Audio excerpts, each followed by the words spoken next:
Good afternoon. My name is Fabian Rojas, and I'm a first-year MBA student here at MIT Sloan.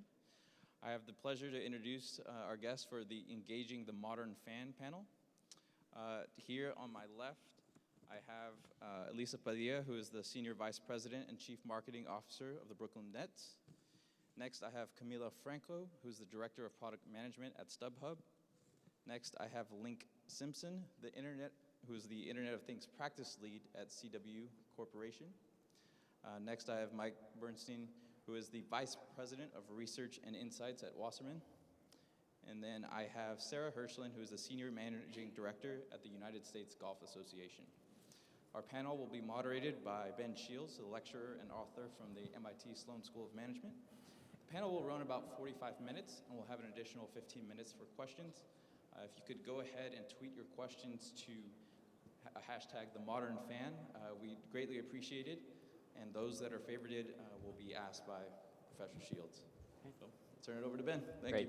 Thank you, Fabian, and thank you to our terrific panel for joining us today for our Engaging the Modern Fan discussion.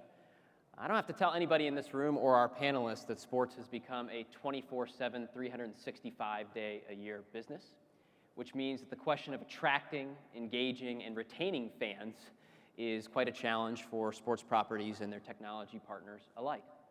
So in today's panel, we're going to be exploring that challenge of attracting, engaging, and retaining fans, and the role, importantly, of analytics and technology to do so. So to start us off, I'd like to just have a quick biographical introduction from each of our panelists, as well as, I would say, the favorite live sporting event you have ever attended. Sarah, you want to start us off? Sure, happy to. Good afternoon, everyone. It's great to be with you all.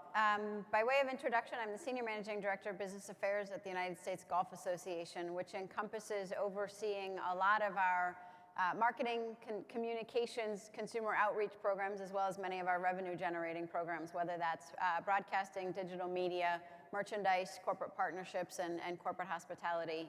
So that's the beauty of me having the multifaceted purpose of focusing on building the brand and communicating and engaging consumers, and then translating that and turning that into revenue. My favorite live sporting event, unequivocally, I don't even have to think about that. I'm a Duke grad, and there's nothing better than a Duke Carolina game in Cameron. Thank you. Thanks, Ben. So Mike Bernstein, VP of Research and Insights from Wasserman.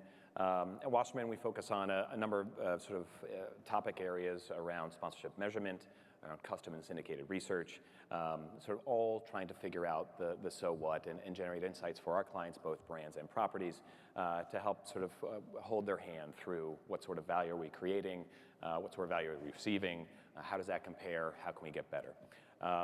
So in terms of my favorite live sporting event, actually it's probably not that difficult.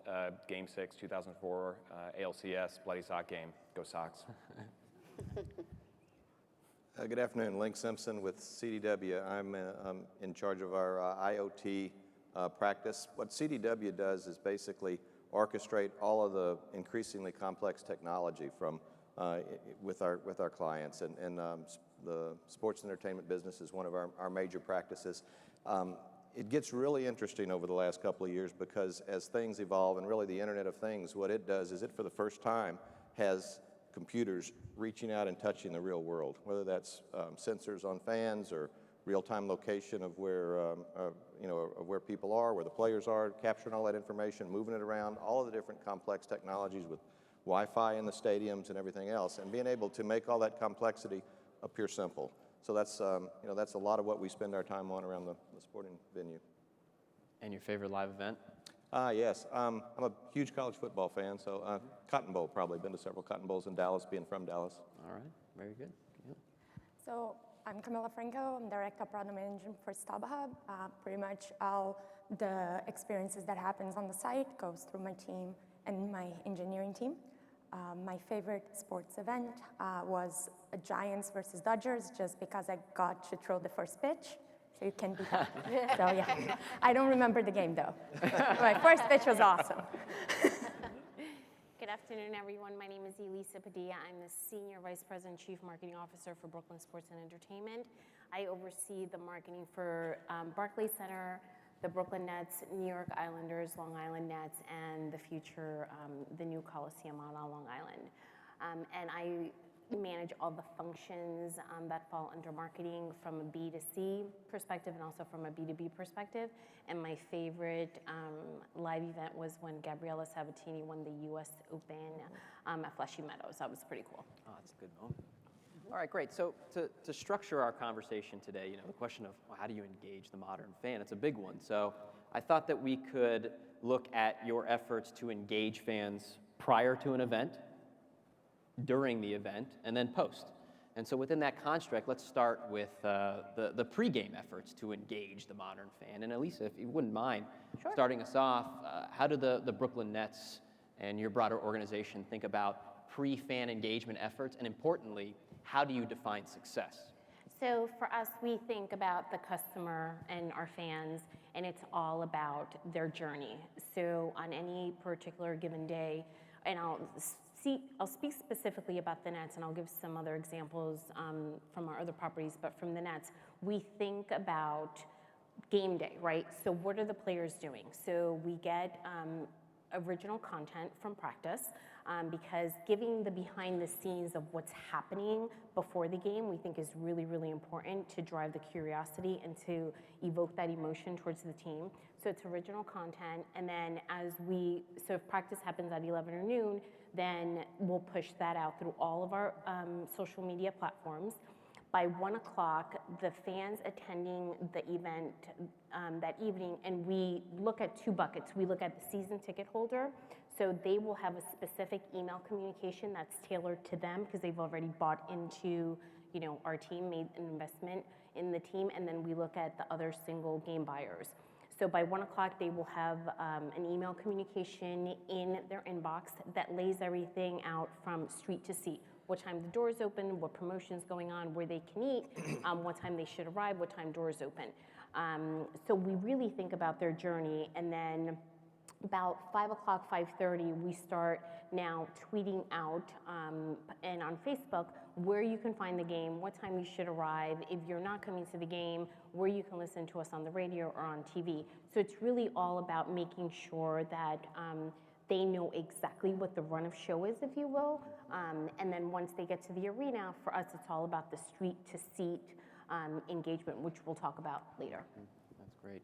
So from a StubHub standpoint, Camila, I know that you've worked with the Sixers, for instance, and other partners on trying to systematically drive pre-game engagement strategies. Can you talk a little bit about some of your experience there, please? Yes, so when the fan lands on a StubHub platform, they can be coming for any type of event. So what we tried with the Sixers as a partner, it was getting that excitement of going and get a ticket for a specific game, but also using a lot of data behind to get that fan the exact ticket that will make that experience important for them and rewarding for them.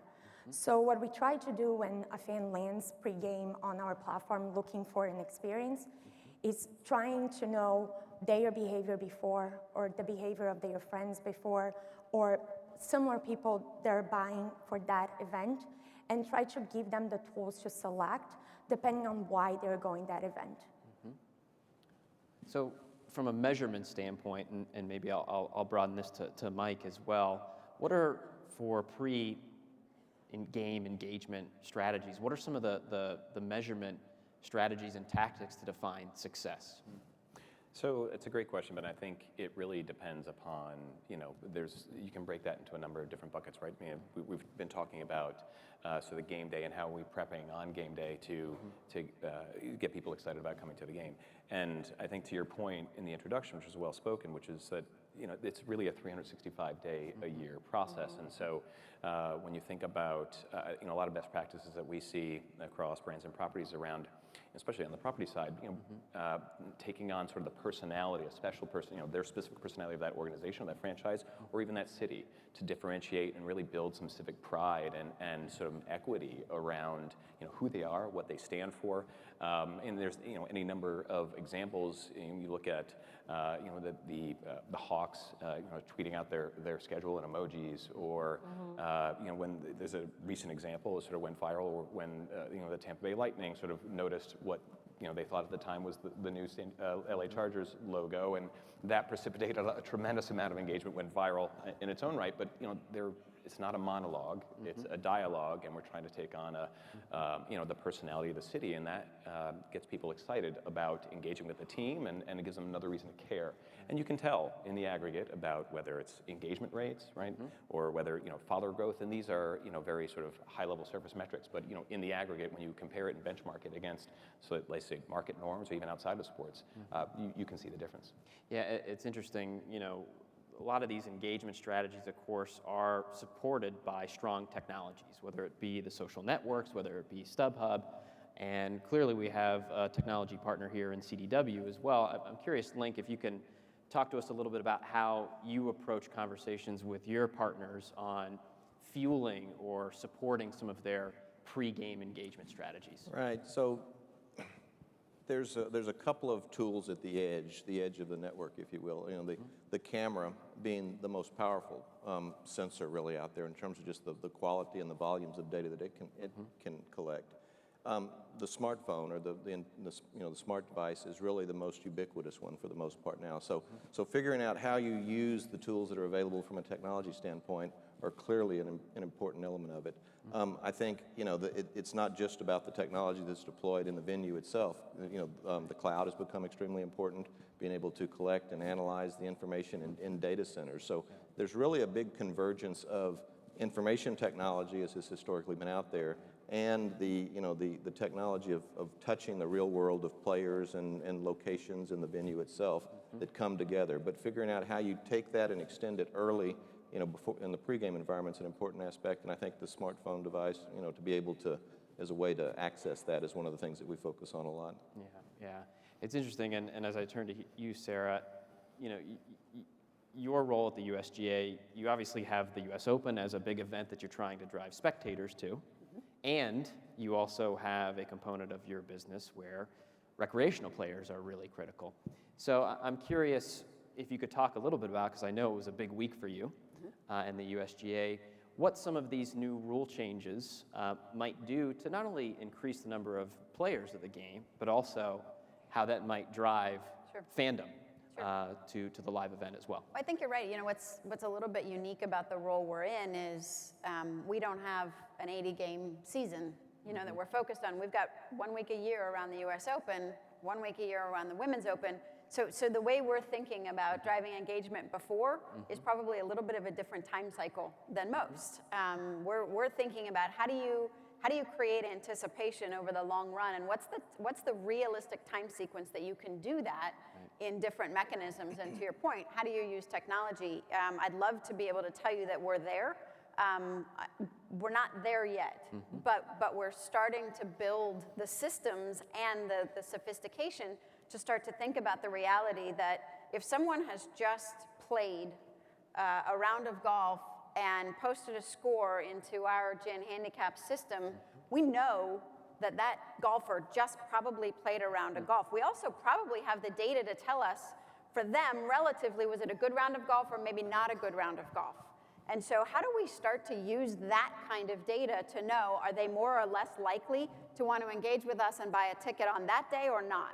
I don't know the answer to that today, but those are the right kind of questions to be asking and to be thinking.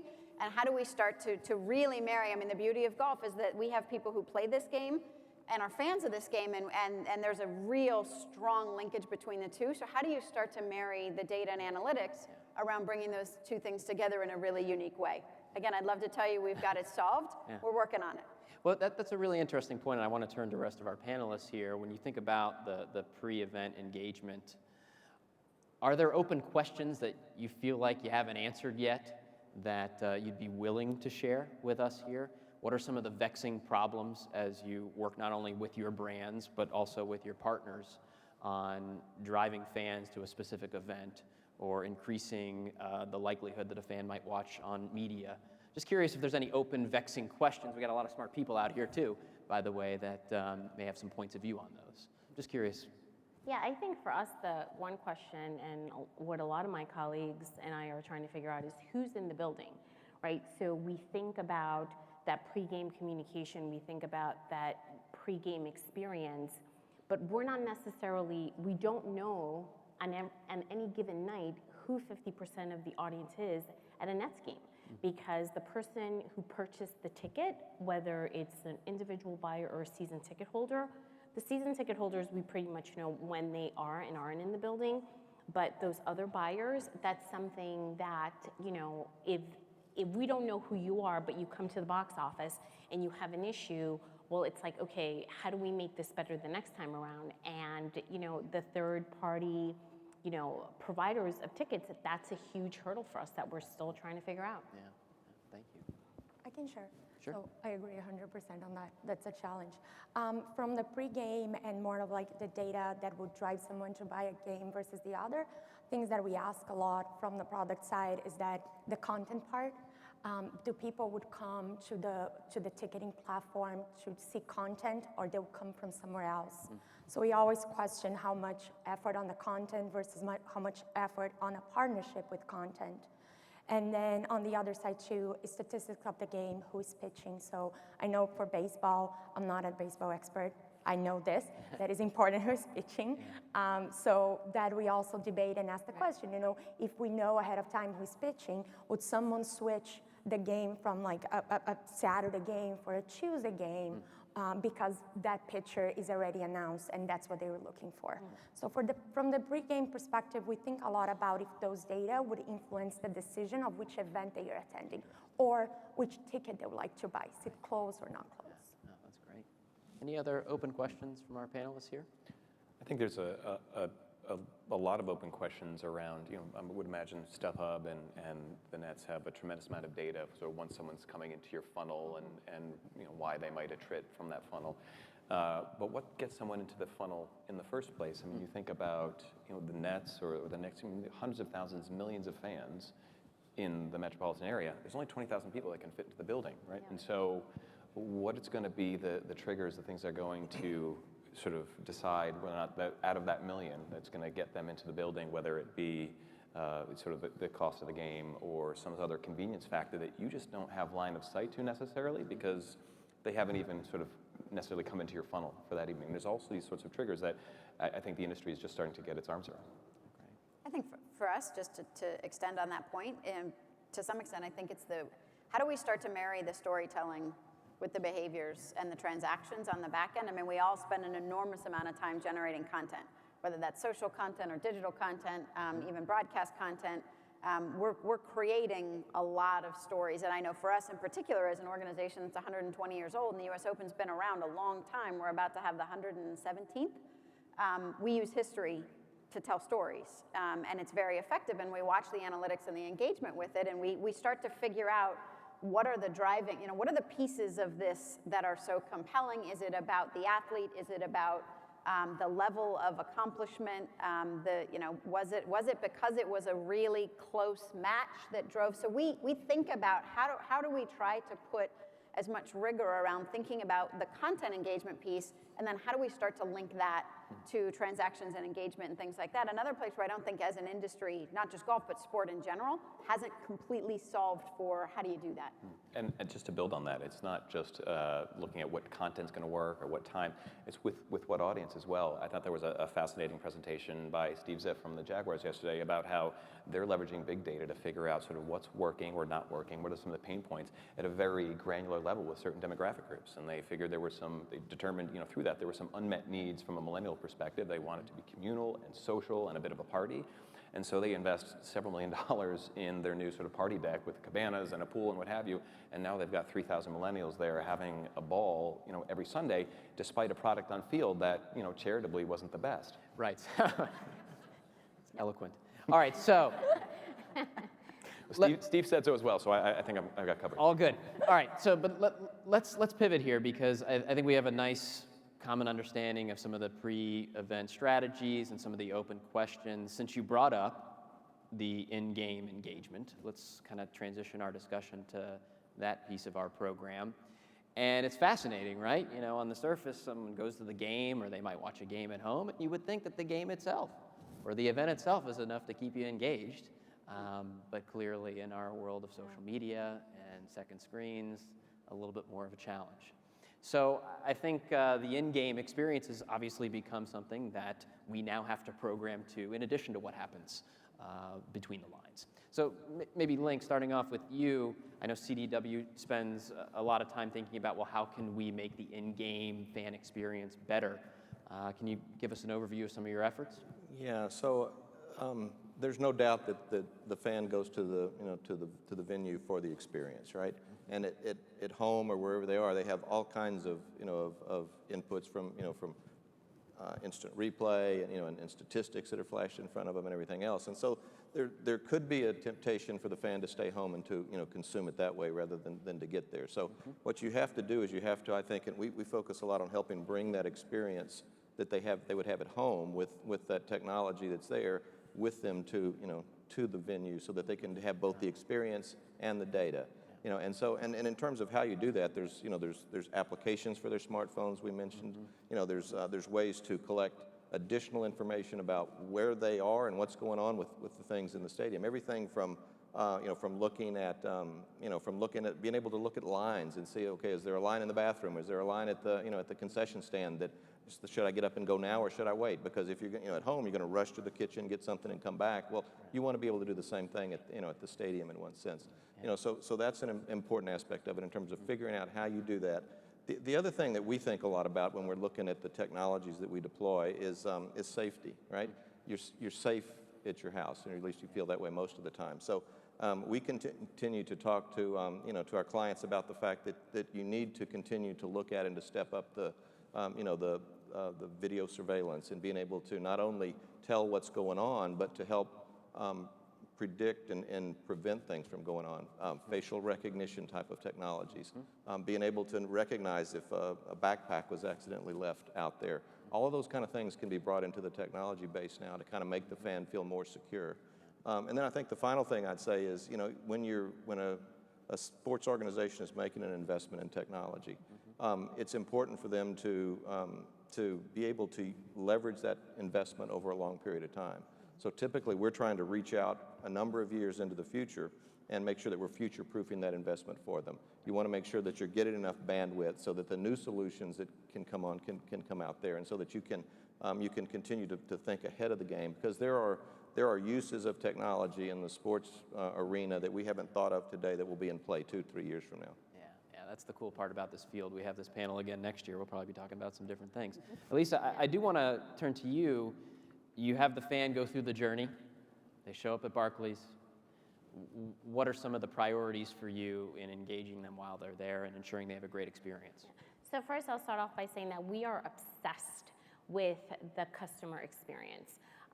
From the second that you step foot onto our plaza, we're all about over-communication and transparency. So we use our Oculus, which is our giant LED screen that communicates what the lines are going to be from the point that you step onto the plaza. When you walk into the arena, if you have our mobile apps, whether it's the venue or the team app, you have a push notification that welcomes you to the building. And then once you're inside the building, for Nets games specifically, we engage our fans through our partnership with Spreadfast. So because everyone is a content producer, right? You have a smartphone, you want to share your experience. So on any given game night, we have a specific hashtag that fans attending the game can, when they post on social media, they can use the hashtag and they're able to see their content sharing on the video board. And then within our app, we also have a functionality where you can go back and see specific replays. So because we know that the mobile is so important, we think about that experience through mobile first, because everyone wants to share and everyone is a producer of content. So we really look at honing in on that, and also but using the data that we have. So for example, we know that for Nets games, even though doors open 60 minutes before, we know our data shows us that fans show up at 7:15 for a 7:30 game. Does not matter whether we're playing the Cavs or we're playing the 76ers, it does not matter. So, you know, we use everything and all the intelligence that we collect to really try to enhance that journey as they go through once they get into the arena. Yeah, that's great. Taking advantage of the new data that you Yeah, have yeah, as a result of these digital and mobile Yeah. tools. Camila, StubHub already makes the ticket sale. Is there any role for StubHub once the sale has happened and the game starts? I have to agree with this too here. Yeah. The challenges and the opportunities. So we always ask if there is an opportunity for our app be in the game experience. And I think the challenge is what they both brought it, or the advantage is that I think in my mind from the product perspective, if we ever gonna dip on that or go that route, is always to optimize the experience in the venue and not take away that experience. So the lines for the food, for the bathroom, or like a hashtag to tweet, but not take away that experience of being there and not being on your mobile just, oh, what was the game? What was the score? Yeah. So we wanna have that. We wanna be in that juncture if we ever go that route. Yeah, and I was just going to say, and part of this discussion clearly is about what you do with fans that are present live in the venue. Yeah. We can't also forget that a big part of the sports business is experiencing these events through media as well. So I wanted to turn to Sarah, not only get a sense of what you might do at the course for the US Open, but also knowing full well that you got fans all over the world that may not be able to make it for the tournament to watch it live. How are you trying to engage through media too? We do, and it's an interesting thing because, you know, we have 7-day events, and nobody's going to go to an event 12 hours a day for 7 days straight. Our average attendee comes for 2.3 days, and even in a given day, you know, we'll hit the first shot at sun up and tend to drop the last putt at sundown. So it's a long day. So we oftentimes have fans who are both at the event and enjoying what's going on off-site in the same day, the same person. So it's a very complicated way to think about what's that experience when you say, well, I have to service one experience for this person and another experience for this person at the same time. We've had the debate and probably do it every year. Do you build two separate apps? Do you build one app? And we've decided that fundamentally we're going to try to solve for this in one place so that without disrupting the experience for someone who's all the way on site or all the way off site. And it's a real challenge, but we think about curating the experience on site is really only distinct from that of someone who's off site in that they want the logistical information, right? So you have to figure out how do you layer that in. On a golf course, one of the biggest logistical issues is I want to be at the first tee when Jordan Spieth tees off, but I'm on the 15th hole right now and I have no idea how long it's going to take me to get there. And so the worst experience you can give is that they leave too late, they miss it, and now they're caught in traffic, and golf courses are crowded places during a US Open, so how do you manage that? And so we've actually started curating. We have predictive analytics now where we can say, this is how long it's going to take these guys to get to different places. So if you want to meet them on the third hole, this is when you need to be there. We're starting to work on actually being able to look at traffic flows to say, it's a 20-minute walk from where you are. So you need to plan accordingly. And by the way, on the way, there's a concession stand and you can grab a beer. When we get that right, that's how we're going to think about it. At the same time, because we have 125 acres of land, even when you're on the property, you don't know everything that's going on everywhere. You can't see. We have as we say, we have 18 fields of play. We have 18 courts happening at the same time. So you're still curating an experience for people that says, we need to give you what you're interested in. Is that players? Is it a group of players? Is it a particular hole because it's a drivable par 4 and people are likely to have a lot of drama? They're either going to do really well or they're going to fall apart. So you have to think about how to curate. But essentially, we look at the phone. The smartphone it has to be a complete experience no matter where you're sitting. Big piece of that for us is a lot of times they're sitting outdoors in a grandstand under a very hot sun, which fundamentally you have to build and design for some of those just practical realities. It's a small screen and it's sunny, which makes that screen, you can only do so much in a practical setting. I was just going to build on that. It's really interesting, and Sarah's talking about how using some cutting-edge technologies, the supercomputer in your pocket, and big data to drive some of these convenience issues for fans. It doesn't even have to be the most cutting-edge tech, right? I mean, there's a program with American Express in the USGA where they're handing out just radios, on-course radios, right? It's as old tech as it gets. And it's wildly popular. It's very simple. People get it immediately, and it solves a need.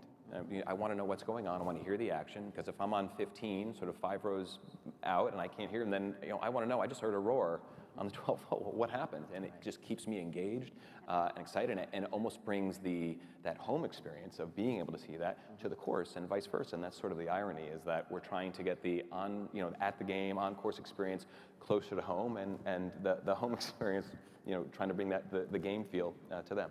Yeah, so let's talk just a little bit about the home experience before we move on. And again, such a big part of the sports economy, driving viewership and consumption across media. What are, and I'll open this to everybody in the panel, what are some of the best practice engagement strategies during games to drive a rating, or to encourage a fan to buy a streaming option for that game right there in the moment, or watch more highlights in the game? Curious, from all of the walks of life that we have here, what strategies or best practices that you're seeing to drive that in-game engagement through media? I want to say for us is working with our local RSN. It's all about providing exclusive content, right? So of course, winning cures it all, and looking at it through the lens of our current team, we've won 10 games this season. But that still that hasn't stopped us from not thinking about how we get people to watch our games, because that's really important, just in terms of really, making that one-to-one connection and continuing to build the fandom, so when the team turns it around and we become a better team. Right. But what we know is that when we're able to have exclusive content, and we're able to promote it in snackable bites, to say, hey, here's 10 seconds or 15 seconds of an interview of Sean Kilpatrick, watch, the rest of the 5-minute interview during tonight's Nets broadcast. Mm-hmm. So we know that is, that sparking that curiosity really drives the home experience, or at least gets them to turn on the TV to watch the game. Right. I think it happened in game too. I mean, you see teams doing great things with animated GIFs and content, highlights in the moment, where that's coming across my Twitter feed or what have you, my social feeds, and you see the excitement building, right there, right? And you can feel that, and it's like, oh wait, I got to see this game. I got to see what's going on. And so I think there's a lot of teams are doing really great jobs of sort of leveraging that, again, bringing out their personality in that, and incentivizing people or driving people to watch on TV. A quick follow-up on that, because I think that's a great example. Do you have a sense of how teams are measuring the success of that in-game social engagement, or any work that you've been a part of? Can you speak to that a little bit? Well, sure, because you are now at a point where traditionally you'd have to wait overnight or a week for what was my average rating for the entire game. Well, now there's either direct or even indirect measurements on a minute-by-minute basis of what my audience looks like. I mean, you look at I guess there was a revelation of how Lady Gaga was kind of the most watched portion of the Super Bowl, and you're able to tell are there moments, moment happens, there's a reaction on social, and then there's a spike in viewership, and that can be back tested and analyzed, and it's just as robust as if you had people recording it in a log, probably, quite frankly, more robust, more accurate, more timely. I also think, I'm sorry, just to jump in 1 second, from a team perspective, what we have also seen from an engagement perspective is when the teams start speaking to one another during games, that has really sparked conversation during the live broadcast. And it's actually very interesting. So you'll have the team handles going back and forth, and then you'll see fans jumping in, and it brings like a whole nother level of excitement to the game when you're at home watching. All right, good. So just for, do you have? Nope. Okay. So just for the audience, in about 10 minutes, we're going to take some questions. But before we get to those questions, want to move to part 3 of our discussion today. And look, you got the fan to come to the venue, or maybe you got the fan to watch on any sort of device. In any business, the question is, well, how do you retain that fan? How do you intensify the engagement of that fan? How do you get a repeat purchase? So I guess just to open up to our entire panel here, how are you thinking about retaining that fan post-event to get them to come back for more and intensify their involvement going forward? Camila, do you want to start us off? Yeah, so great question. So it's all about loyalty, right? How Yep. you make the person comes Yep. back. I think it's a mix of everything that has been talked so far. Is like how you give a snippet of what that person missed, and they might be able to come back. It's also how you use technology to keep them engaged, or how, from the product technology side, is how well was that experience for them. The next time they're purchasing, they have the company in mind that they want to use again. So was that easy for them to find what they were looking for? Did they have a great experience? Like, what are the seats that they bought that they were thinking they're gonna get when they got there was as amazing as they thought when they were purchasing? So that's kind of the organic loyalty part of it. And that's where any product person hopes for ever, right? But of course, there is the work of amazing partnership of like a marketing team that will reach out and say, hey, you attend this event, how about this other event? What we use a lot is data to try to capture your attention to something similar or something else that is happening that we know it relates to where you just came and watched. So not necessarily pushing you to watch another MLB game, for example, like another baseball game, but something similar or in the region that you were. So trying to captivate that excitement of watching a live event. And you don't, just to build on that, you don't even have to wait until the game is over, right? This is, you said it before, it's 24/7, 365. So you think about some of the apps and some of the capabilities that have been integrated into team apps of being able to do in-game seat upgrades, right? And there's data out there, I think it's been published, the Celtics, for example, people who took advantage of the sort of seat upgrade program are 3 to 4 times more likely to become season ticket holders. Right? So it's not sort of compartmentalized and linear that, I have to start thinking about that after the game's over. Right. It's, a whole life cycle and there's a lot of sort of entry points that you can think about if you're just looking at it in a really robust way. Yeah. What are some of the open questions, though, as it relates to retention?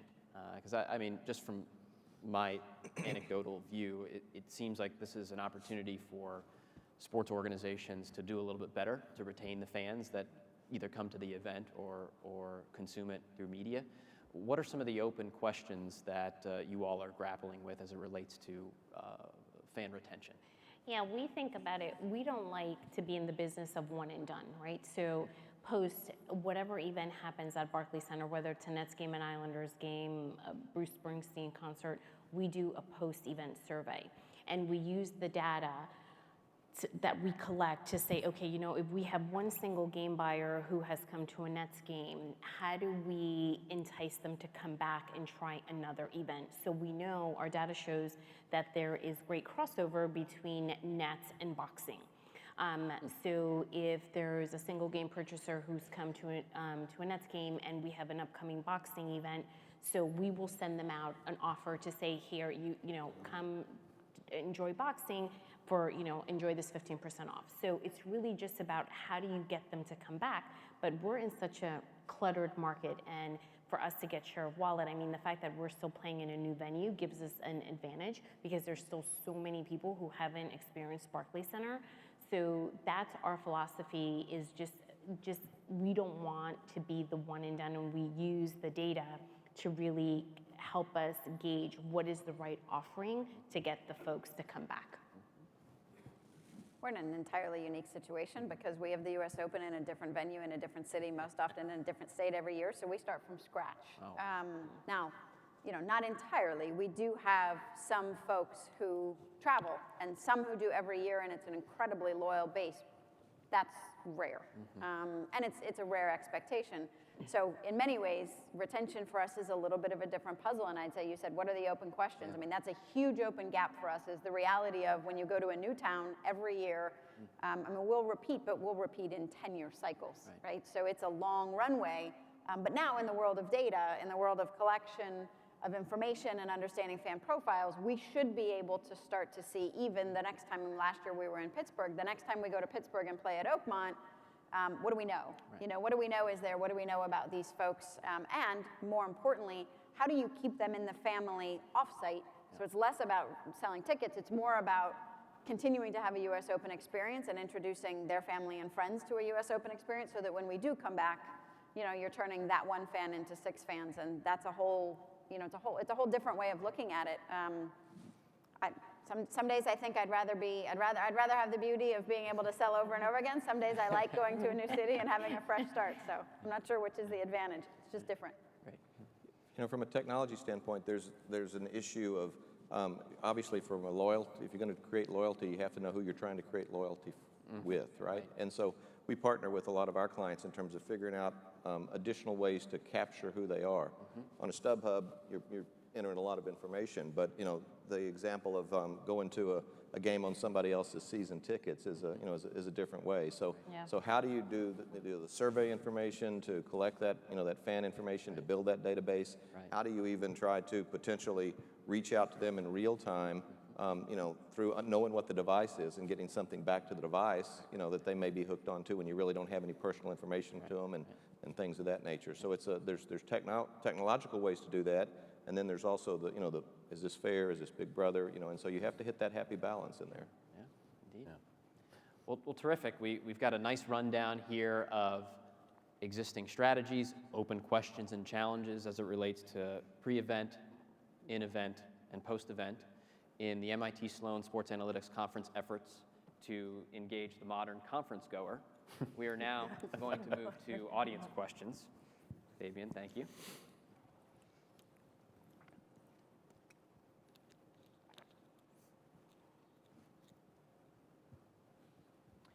All right, so the first question we have here is for Camila. When teams partner with StubHub, like the Sixers, is data shared between the organizations? It depends on the partnership, right? So it is a partnership. So we will always disclaim to the customer if that's happening. And that it's between StubHub and the partner what they want to get out of that partnership. Of course, more data is better for both. And we will never do without being completely transparent to the customer. They know where the data is coming. So yes, in certain partnerships we will, in certain partnerships there is no interest. Okay, great, thank you. The next question here is an open question. What is a creative activation you've worked on or have seen that stood out in how it engaged fans and accomplished a business objective?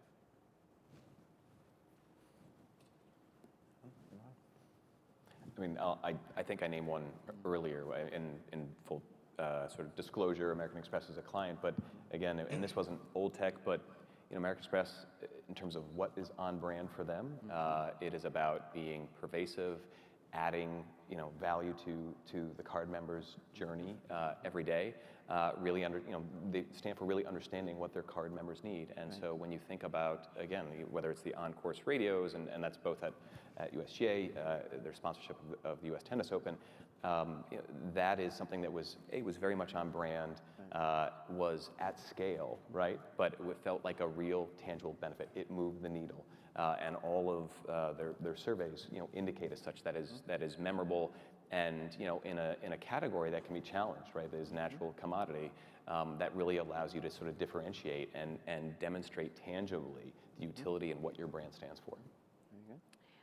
I'd like to share one experience that we had. So we had Bruce Springsteen come to Barclays Center, and as part of our artist gifting program, we always do a lot of research and give our artists something very, very special. So we took a non-traditional approach to his gift, and we asked fans the week leading up to his show to submit their favorite Bruce Springsteen moment from whether it was a concert or whatever it was. We aggregated all the information on our website, and we created a beautiful coffee table book for him. And it was so successful. When we launched it, we were like, what happens if we don't get, you know, any memories? But it was so successful from a fan perspective and also from an artist perspective, because that was a once in a lifetime gift that no other venue can replicate. So that was pretty cool. Yeah, that's a good gift. All right, for Sarah, as the governing body of golf, what is different about engaging a regular golfer than engaging a golf fan? Well, I mean, we have the distinct advantage of an incredible sort of level of education and savvy, and we have the obligation that we have a fan base who knows everything. So it's always an interesting challenge. I mean, the rules announcement this week is a perfect example where because we have a base of 25 million people who play this game on a regular basis and consider themselves real golfers, so to speak. When we make rules decisions, they want skin in that game. And so as we went out this week and said we've rewritten the rules of golf, which is an enormously profound undertaking and a very substantive step to take as a governing body, we did so by saying we've taken a stab at this. We've spent the last 4.5 years really thinking through how to do this most effectively. But now we're going to give you 6 months to study them and tell us if we got it right. And we open this up to a preview and feedback period among the golfers to say, tell us what you think. We've created technology tools, we've created survey tools, we've created social tools to get that feedback. And the beauty is, as Mike was referencing earlier, the beauty is, in 3 days, we've gotten an enormous amount of feedback, and you can start to capture that and track it and do a lot with it.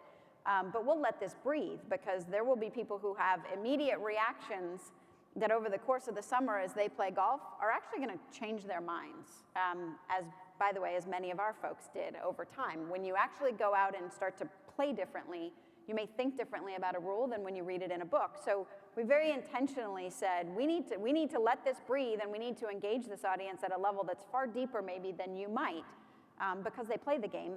And by the way, we're going to be better for it as an organization. We're going to give golfers 6 months to go out and play by this new sort of code of rules and say, tell us what you think. And I think we fully anticipate that at the end of the summer, we will have a very robust and thoughtful base of feedback, along with some not so thoughtful comments to go with it, that's productive. And at the end of the day, will make the game better in the long run. But you have to be willing to listen, and you have to be accountable, and you have to be transparent. If you're going to take that step, we're going to have to really open up our organization with a level of transparency that's pretty unique. Yeah. And that's risky. All right. This is open for the entire panel. How can augmented reality be added to the stadium experience?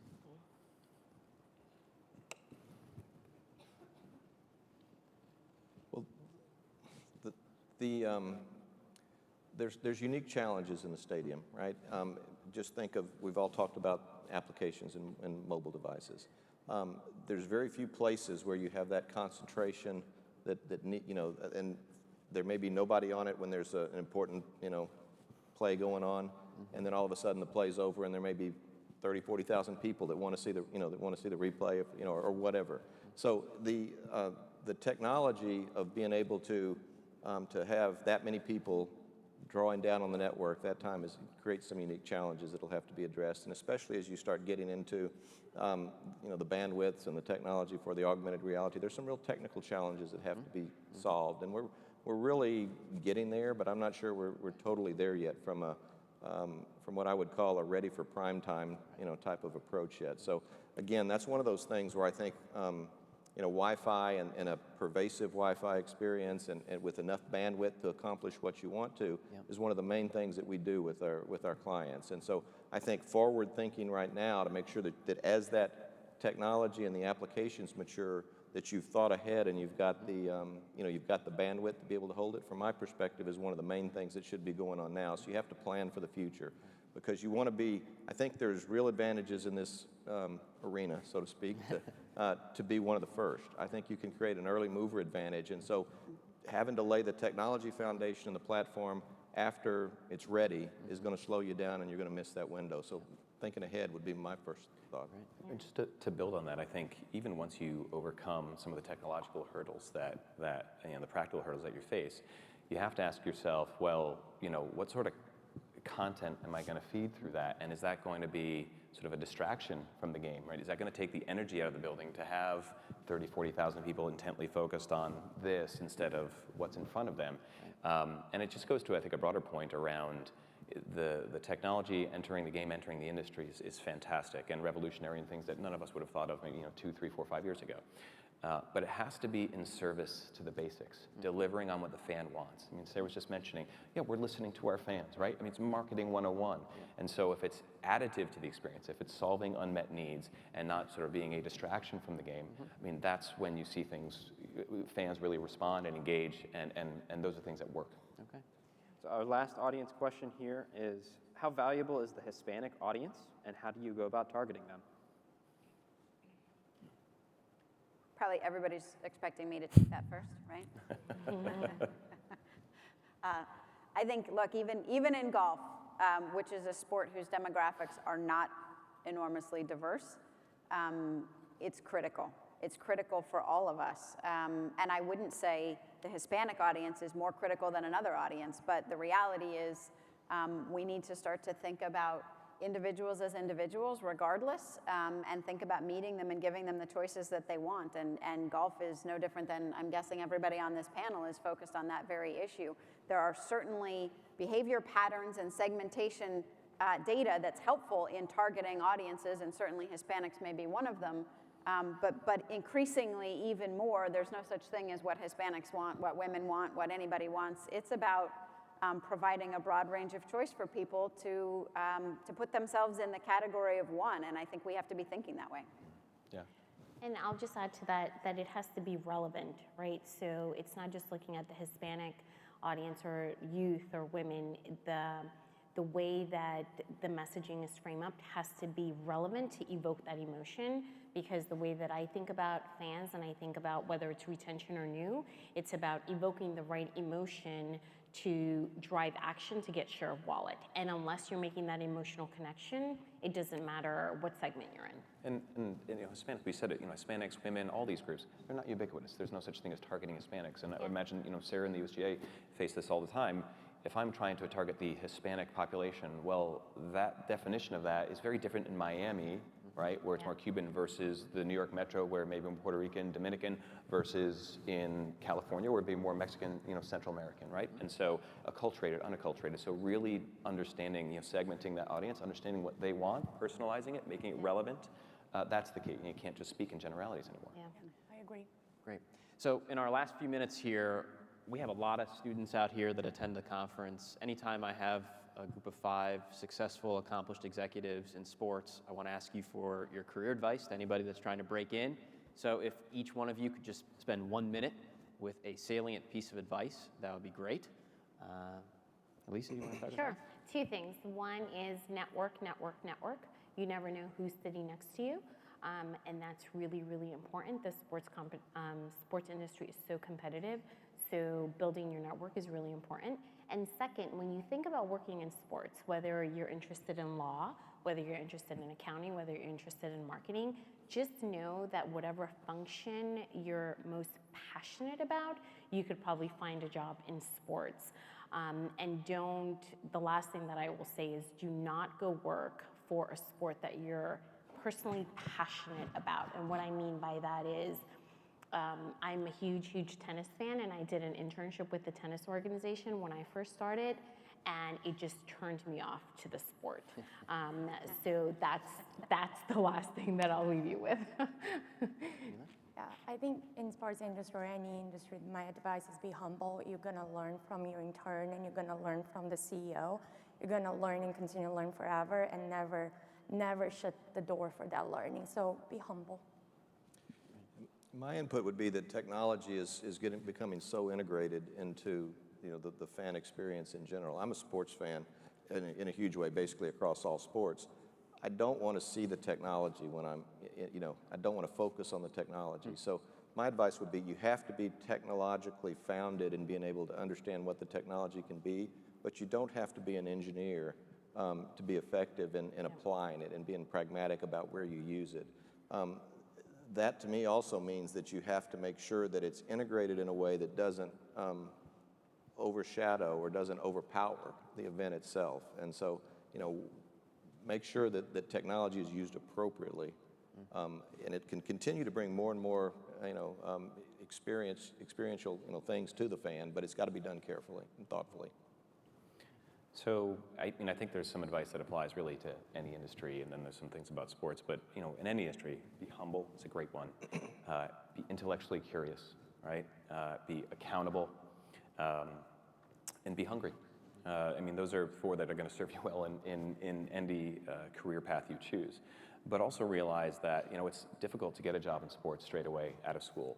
My personal path, I didn't join the sports industry until 3 years ago, well into the sort of the if you will, the back nine of my career. And so it's been fantastic, and now I realize what I love to do. But my background was in corporate strategy and management consulting. But what I was doing along the way, and not realizing I was accumulating relevant skill sets, relevant capabilities, so that when opportunity met sort of the right time, I was prepared, and it was a natural sort of seamless fit into doing something. So I can teach, I can teach sports. You can't teach sort of, structured thinking, and you can't teach hungry and accountable and intellectually curious. I'll build on something Alyssa said and Mike to some extent. I think the key is get started. I think it's really easy for all of us to set a pretty high bar and a high standard of I want to work at. I think I'm quoted somewhere a long time ago saying that my dream job was working at the Denver Broncos. I grew up in Colorado. I'm a diehard Denver Broncos fan, and now it's the one place I never want to work because I'm a fan. To your point, it's like that's the one thing that when I watch a Broncos game, I don't ever want that to feel like work. But get started, and there is a huge range of opportunities in and around what is essentially the entertainment business in a lot of ways. And so don't feel like you have to have the right logo on your business card for it to be a legitimate job in sport, because sometimes you learn the most from organizations that have to be the scrappiest. And you're going to have a broad ability to make an impact and to really contribute in organizations that might be smaller, might be scrappier than organizations that are bigger, more sophisticated, more well-resourced. So don't focus too much on the right job. Focus on getting in and getting started. You're going to learn a ton along the way, and there's an enormous. This is a very small industry when you're in it. People move around all over the place, and I know those of us who are now in the place of hiring people in sports. None of us look at it and say, boy, I can't believe they worked for. It's sort of like this is someone who's gained a lot of real-world experience, and so get out there and get started. Terrific. All right, in closing, 3 thank yous. I want to thank, first of all, our panelists for exploring the question of engaging the modern fan pre, in, and post-event. I want to thank, secondly, our MIT Sloan Sports Analytics student team. Under the terrific leadership of Jessica and Daryl, we have 65 students that work tirelessly for months, this year led by Sam and Aaron, to put on this incredible conference. And I'm so proud to be even tangentially associated with the remarkable students that we have that put this conference on. So thank you so much for our student team. And then finally, I want to thank you all for being here. I hope you learned some things and got a sense of some of the cutting-edge best practices and some of the opening questions on engaging the modern fan. With that, have a great rest of your day, and thank you again.